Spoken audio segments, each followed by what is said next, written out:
Nii, meil on see aasta esimest korda tekkinud võimalus olla mõned päevad eemale enda talupidamisest. Oleme perega puhkusel ja tulime Saaremaale külla Laurale ja Joonasele. Laura ja Joonas on pärit Belgiast. Meie oleme enda talupidamises olnud 7,5 aastat, nemad siin on 6. Et väga sarnane algus ajaliselt, kui nad alustasid ja kui me alustasime. Ja ütleks nii, et üks kõige lähemalt sarnasemaid talupidamisi selles mõttes elustiililt meile. Ja nemad on siis siin metsa sees täiesti off-grid, ehk siis neil on oma päikse tootmine ja akupank ja neil võrguühendust üldse ei ole. Laura ja Joonas elavad ka siis permakultuuri põhimõtetel ja praktiseerivad igasugust loodusehitust. Ehk siis siin leiame ka palju savi, luppja ja looduslikke ehitusmaterjale. Ja nende hoov on sükene pisikene võrreldes meie talupidamisega. Neil on mõnusalt kompaktselt kõik koos siin oma permaaiad. Et need Laura permaaiad on siin hästi ilusad ja mõnusalt maja lähedal. Et kõik on käeulatuses. Et võrreldes Kesk-Eestiga, kus meie elame, on ka materjalid erinevad, mida nad kasutavad. Et näiteks peenarde mulchimine käib adruga. Kuna nad on mere lähedal siin Saaremaal, siis see on neile kättesaadav ja väga hea variant, millega siis oma taimekasvatuse all mulchida. Ja sarnaselt meile kasvatavad nad siis ka enda mahetoidu ise suures osas. Et alati pole see muidugi kõik lõpuni võimalik, aga suuremas osas ehk siis oma aiasaadused lähevad ka talvel sisse tegemisse ja neil loomadest on siis kanad, pardid ja kitsed. Kui meil on lambad, siis neil on kitsed.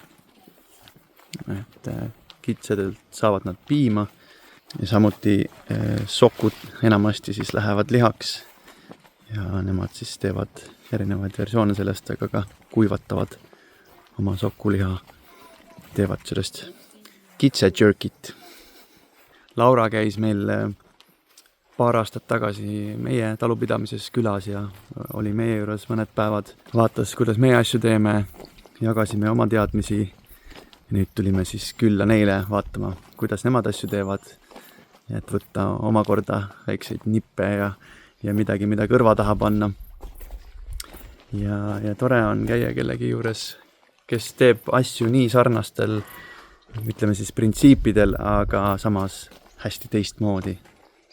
Ja siin on ka näha, kui palju tööd on tehtud siin selle 6 aastaga. Et kogu see aed, kõik need majad on ehitatud omade kätega. Joonas on vägev ehitaja ja üks Laura on ka siin käe külge pannud. Mõlemad andekad oma kätega. Lisaks sellele, mida Laura toiduga teeb, ehk siis kõike seda permakultuuri kasvatust ja toidu valmistust, toidu säilitamist ja nii edasi, siis on ta ka kunstnik. Ta teeb sellist tehnikat nagu woodcut carving, ma ei tea, mis see eestikeelne vaste võiks siis olla. See on nagu mingi puu lõikamiskunst. Et sükeste pisikeste tööriistadega natukene nagu puu sisse nikerdades valmistab ta siis pilte. Ta siis joonistab nii-öelda puu sisse ja seda kõike peab ta tegema tagurpidi. Ehk siis selle puulõike peale pannakse siis tinti ja sinna peale siis paber, ehk siis sellest tekib nagu puulõike tõmmis või midagi sellist, kuidas iganes see õige on nimetada.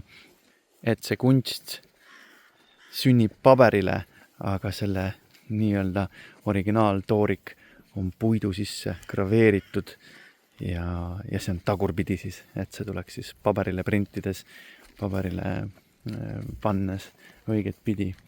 Et väga põnev töö, et soovitan kindlasti Laura ja Joonase tegemistega ennast kurssi viia ja vaadata, mis nad teevad. Et The Land of Slow Living on nende YouTube'i kanal ja ma panen siia alla ka siis linke selle kohta, kust leiate Laura tööd ja nende kohta üldse siin Viibemaal. Et tasub uudistada. Nende juures on väike Airbnb majakene, mida saab rentida, kus me praegu ööbime oma perega. Kui teil on võimalik, siis tulge nautima seda ilusat taluelu ja mõnusat vaikset kohakest siin metsa vahel Saaremaal. See on koht, kus on tore ja aeg seisab.